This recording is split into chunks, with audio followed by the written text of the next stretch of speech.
Dear students, in this class we are going to study about resonance in an AC circuits.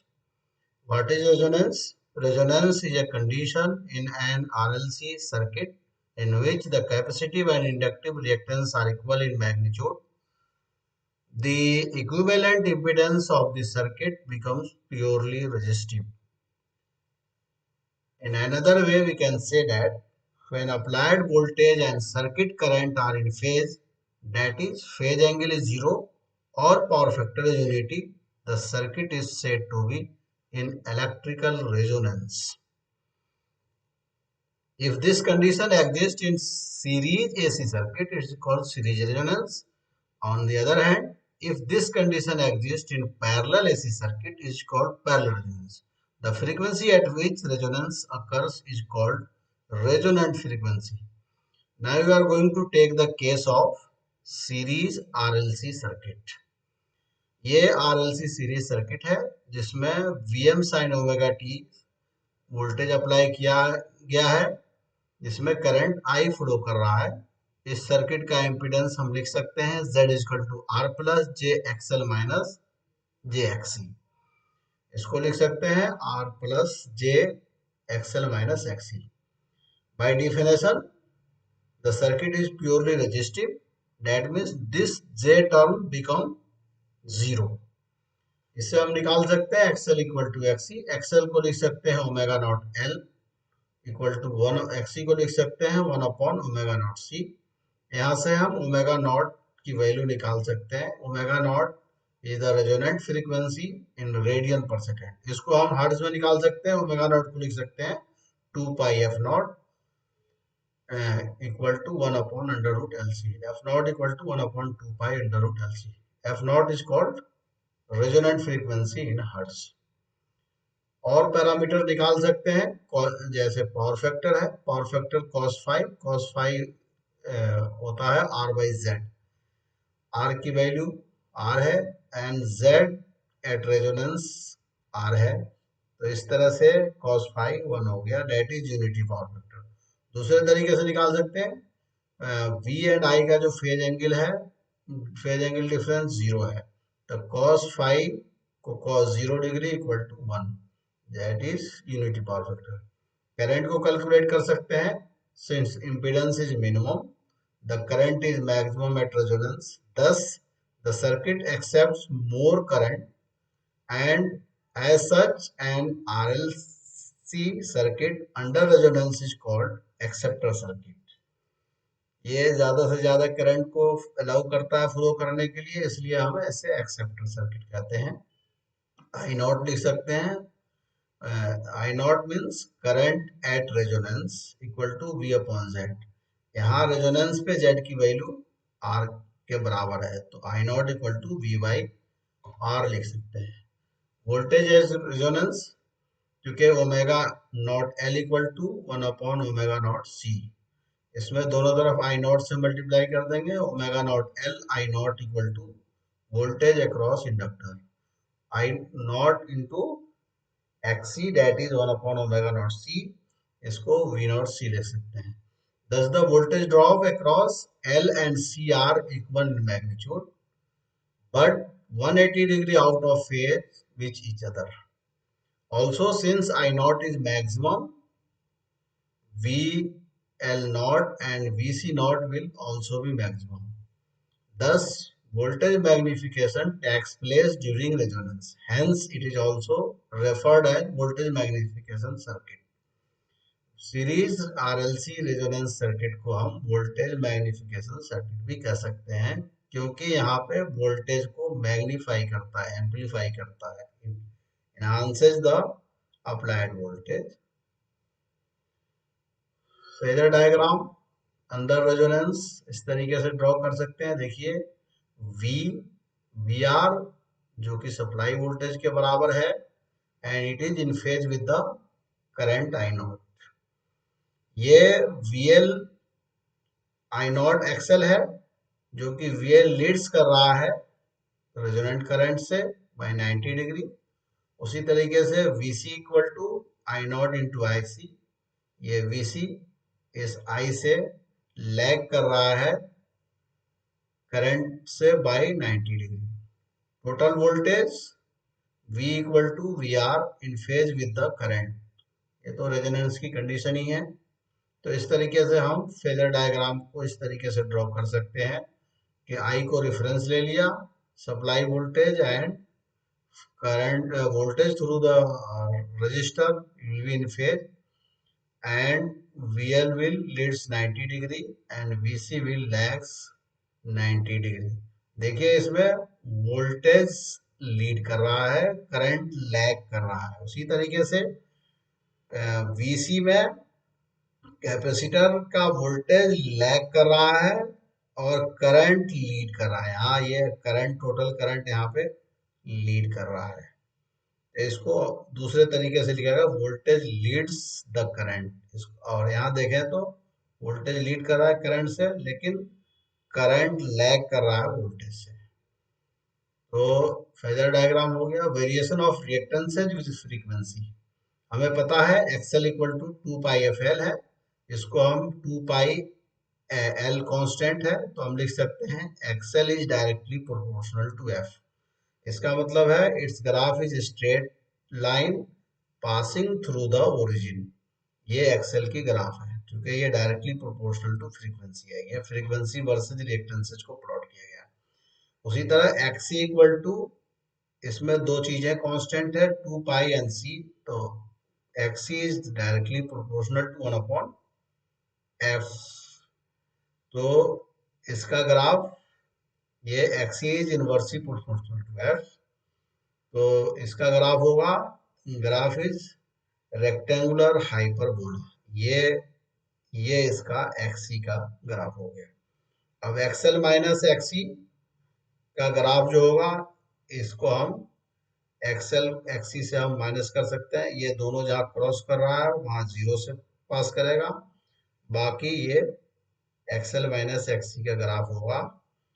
It is called hyperbola and crosses frequency at F equal to F nought.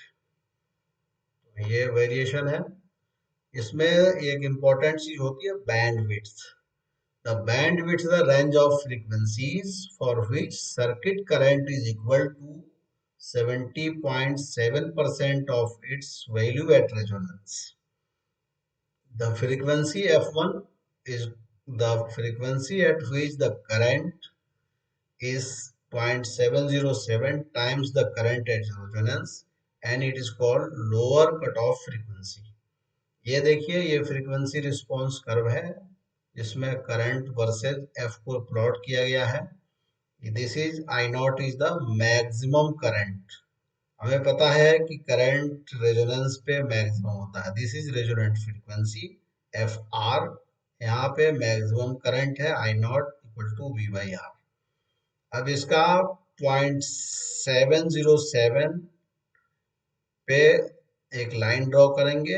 ये response curve को दो जगह पे cut कर रहा है, A and B पे। और इस दोनों बीच के फ्रीक्वेंसी रेंज को हम कहते हैं बैंड विड्थ। तो पॉइंट ए को हम कहते हैं lower cut off frequency, point B को कहते हैं हायर कट ऑफ फ्रीक्वेंसी। तो और बैंड विड्थ क्या है, हम यहाँ से देख सकते हैं F2 माइनस F1। F2 यहाँ से यहाँ तक है, यहाँ से F1 यहाँ से यहाँ तक है। इसको माइनस कर देंगे तो we can find the bandwidth. तो बैंडविड्थ को लिख सकते हैं F2 माइनस F1 इन पॉइंट्स को power at PA and PB are equal and which is called half power point. इन पॉइंट्स को हम कहते हैं हाफ पावर पॉइंट, क्योंकि यहाँ पे पावर हाफ हो जाता है ए एंड बी पॉइंट पे। इस पॉइंट पे PA and PB will be half of the total power. इसलिए इन ए पॉइंट एंड बी पॉइंट को हम हाफ पावर पॉइंट भी कहते हैं। अब देखिए, ये बैंड विड्थ का एक्सप्रेशन हम सर्किट पैरामीटर के टर्म्स में कर सकते हैं। अभी हमने बैंड विड्थ को एक्सप्रेशन निकाला F1 minus F2, F2 minus F1। अब हम इसको सर्किट पैरामीटर्स के टर्म्स में निकाल सकते हैं। ये स्टेप बाय स्टेप डेरिवेशन हमने कर रखे हैं। करंट को लिख सकते हैं V by Z, V Z को लिख सकते हैं I square under root I square plus X L minus XC का होल स्क्वायर। इसको लिख सकते हैं R square plus omega L minus one upon omega C का होल स्क्वायर। ठीक है, तो इस तरीके से हमें पता है हाफ पावर पॉइंट पे आई क्या होगा, I equal to I nought upon root two. और हमें पहले रेजोनेंट करंट क्या है, I nought equal to V by R. तो हम आई लिख सकते हैं V by under root two R. First और सेकंड को कंपेयर कर लीजिए तो ये इक्वेशन आएगा। इसको हम सॉल्व करेंगे तो ये इक्वेशन 3 आ जाएगा। और इन इक्वेशन 3 को एक्स स्क्वायर कर लेंगे तो ये हमारा इक्वेशन आएगा। इसको हम अगर सॉल्व कर दें, सिंप्लीफाई करें तो ये इक्वेशन क्वाड्रेटिक इक्वेशन फॉर्म होता है 4 omega square plus minus R by N omega one upon L C equal to 0। ये 4, इसका अगर हम क्वाड्रेटिक इक्वेशन से सॉल्व करेंगे तो ये हमारा एक्सप्रेशन आएगा, सॉल्यूशन ऑफ इक्वेशन 4। अब इसमें हम देखिए 4 सॉल्यूशन आएगा, 4 पॉसिबल वैल्यू ऑफ ओमेगा। सिर्फ पॉजिटिव रूट्स को हम कंसीडर करते हैं तो ओमेगा 1 को लिख सकते हैं इसका एक माइनस के साथ, यहाँ प्लस रहेगा। इसको दूसरे में ओमेगा 2 हो जाएगा, ये प्लस के साथ, ये प्लस ही रहेगा क्योंकि हम पॉजिटिव रूट्स को ले रहे हैं। अब इसमें हम एक एजम्पशन ले सकते हैं कि R square upon 4 L square ये 1 बाई सी के कंपेरिजन में स्मॉल है, तो हम इसको नेग्लेक्ट कर सकते हैं। नेग्लेक्ट करने की वजह से हमारा ये एक्सप्रेशन आएगा। इसको सिंप्लीफाई करना है तो इक्वेशन 8 एंड इक्वेशन 9 हमारा आ जाएगा। ये lower and upper cut off frequencies यहाँ से निकल जाएगी। अब हमें बैंडविड्थ तो पता है omega 2, this is bandwidth equal to omega 2, this is omega 1, omega 2 minus omega 1। इनको सॉल्व कर लेंगे तो आर बाई एल आएगा। यहाँ से हम ओमेगा एन की lower cut of frequencies and upper cut off frequencies निकाल सकते हैं। फिर बैंडविड्थ को f2 माइनस f1 करें तो r बाई 2 पाई एल आएगा। और इक्वेशन 6 एंड 7 से हम ओमेगा 1 इंटू ओमेगा 2 कर दें तो 1 अपॉन एल सी हो जाएगा, that is omega nought square हो जाएगा। तो यहाँ से मिल सकता है resonant frequency is the omega 1 into omega 2 under root. इसको हम कहते हैं geometric mean of half power frequencies. Expression को हम यूज कर सकते हैं। अब इसमें देखिए एक क्वालिटी फैक्टर होता है रेजोनेंट सर्किट में। It is a measure of voltage magnification in series resonant circuit, it also a measure of selectivity और sharpness of this resonant circuit. इसको हम लिख सकते हैं वोल्टेज अक्रॉस इंडक्टर और capacitor upon voltage at resonance. अब इसको इस तरीके से लिख सकते हैं। अब इसको सर्किट पैरामीटर के फॉर्म में हम डेराइव कर सकते हैं। Omega nought equal to I nought XL and V को लिख सकते हैं आई नॉट आर। इसको सॉल्व कर लें, omega nought L by R हो जाएगा। और इसको और सिंप्लीफाई कर सकते हैं, ओमेगा नॉट की जगह ये वैल्यू रख लिया, एल की जगह ये है, आर आर रह जाएगा। तो इसको ये इक्वेशन हम 4 ड्राइव कर सकते हैं। अब इसमें quality factor is inversely proportional to R. Hence, for series RLC circuit, a high value of quality factor implies low losses and a low value of Q implies high losses. इसमें Q को लिख सकते हैं quality factor resonant frequency upon bandwidth omega naught equal to omega 2 minus omega 1, and selectivity is reciprocal of quality factor. Selectivity को लिख सकते हैं 1 upon Q equal to bandwidth upon omega naught। तो ये सीरीज रेजोनेंस के बारे में हो गया। ये न्यूमेरिकल्स हैं जो स्टेप बाय स्टेप सॉल्व किए हुए हैं, आप इसको देख सकते हैं। और ये एक दूसरा न्यूमेरिकल है जो फॉर्मूला बेस्ड है, इसको सॉल्व किया गया है, you can see that. Thank you very much.